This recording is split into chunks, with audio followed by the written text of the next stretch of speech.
Kahramanmaraş'ta çok sayıda hırsızlık olayına karıştığı tespit edilen 2 zanlı tutuklandı. Bu arada zanlıların bir iş yerinden yaptıkları hırsızlık güvenlik kamerasınca da kaydedildi.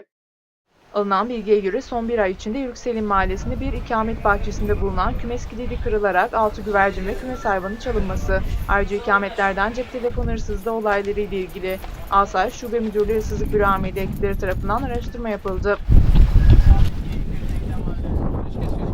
Yapılan araştırma ve çevredeki kamera görüntülerini inceleyen ekipler 2 şüpheliyi tespit etti. Hırsızlık zanlılarına ait bekar evine baskın düzenlendi. Aranan hırsızlık şüphelileri 29 yaşındaki 18 adet suç kaydı olan OÇ ve 31 yaşındaki 13 adet suç kaydı olan OC yakalandı. Bu arada zanlıların bir iş yerinden yaptıkları hırsızlık güvenlik kamerasınca kaydedildi.